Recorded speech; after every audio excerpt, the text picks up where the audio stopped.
So I really didn't want to talk about Will and Jada's recent red table entanglement discussion because from my side, the skeptical side of me says when you got two actors who are conveying a message on a platform they control and they have motive in which to speak on the subject, I say, how do you discern fact from fiction?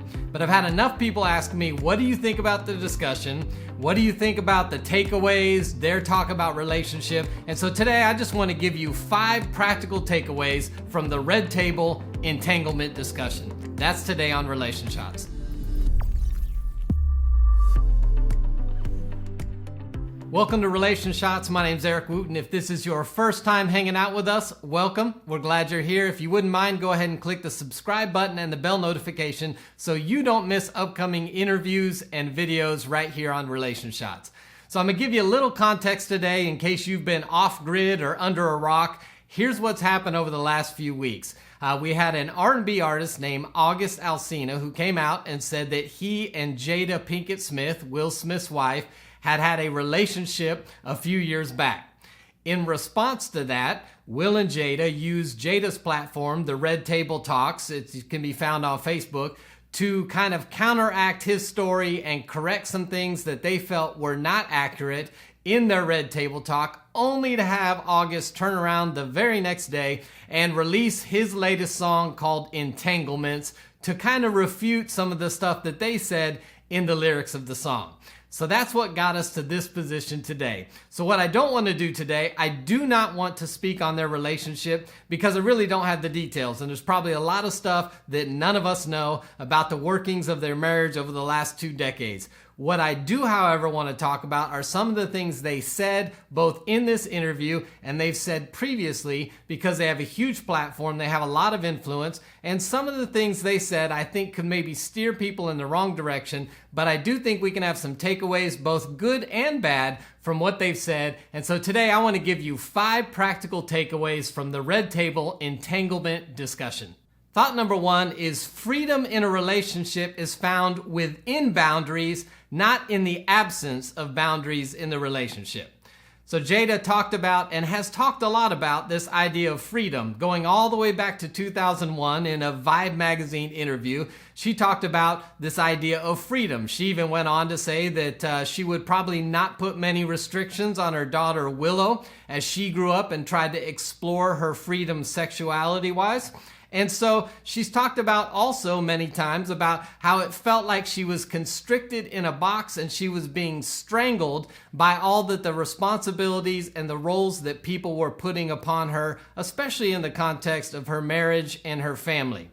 So Jada seems to think that freedom is found when we do not have boundaries, when we can explore and do whatever we want, whenever we want. And many people over the years have suggested that Will and Jada have an open relationship, and I don't know whether or not that's true, but based on things that have been said, it seems like being married and committed to one person, as Jada has said before, Will was her first monogamous relationship. It seems that freedom to her means not being tied down and stuck with one person. What I want to tell you is that freedom within a relationship is found when we have agreed upon boundaries and guardrails that guide our relationship. In the absence of those boundaries, we will not find freedom, at least not freedom to be who we are and be real and be vulnerable and share the deepest, darkest areas of our lives because it doesn't feel safe.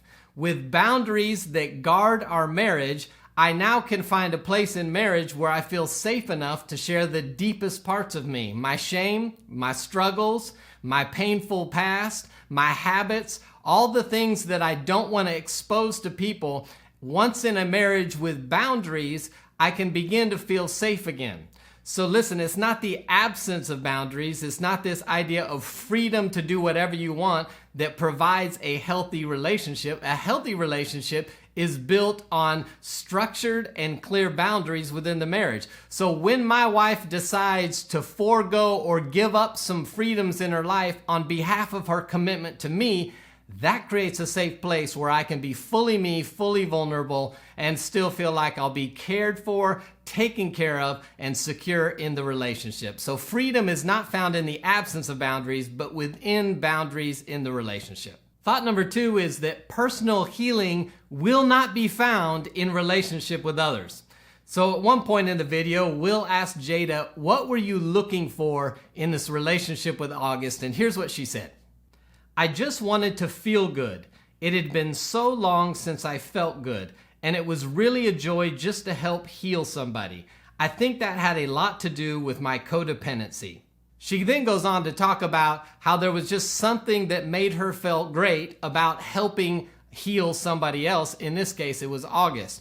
But she kind of talked about she felt like some of her childhood trauma had put her in a place where she was trying to cope and heal the trauma by actually trying to fix and heal people outside of herself. She seemed to say that she was always looking for people who needed to be healed or fixed so she could step into that. Now, the problem with that in marriage is if you're to marry somebody who is even semi-healthy, they're not going to need you to fix or heal them.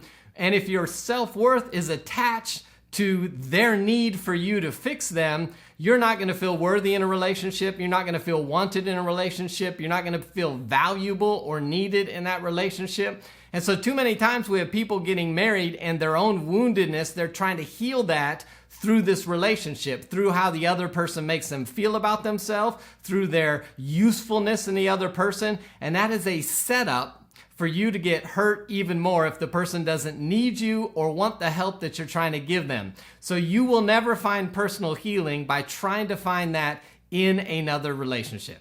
Thought number 3 is that broken individuals produce dysfunctional relationships. So in the video, Will said, we were both young and we were both broken when we came together in our own ways. He was acknowledging that as a lot of couples, we come into a relationship individually broken. But the problem is that our lack of health or our lack of healing or our lack of wholeness in the relationship makes it so that we're not able to do the things for the other people. I often say one of the truths of marriage is that you will get a front row seat to your spouse's sanctification process, their growth process, which means all the stuff that they have not dealt with individually before they stepped into the marriage, you now get a front row seat for whenever that thing exposes itself. So think about you marry somebody that's got some greed issues that they've never dealt with, and you're married to them for a few years, and it comes out that they have been laundering money. They took out loans to feed a gambling habit. They take risky financial decisions trying to get quick gain. And so you end up losing a car, losing a house, being bankrupt, or in some situation because they've never dealt with their individual issue. This is what happens in a lot of marriages when there's infidelity. You have one individual who needs outside attention to feel good about themselves because they've never dealt with their self-worth issues. And so what happens is at some point, they step too far across the line trying to get attention from other people and end up stepping into a relationship which ultimately hurts you.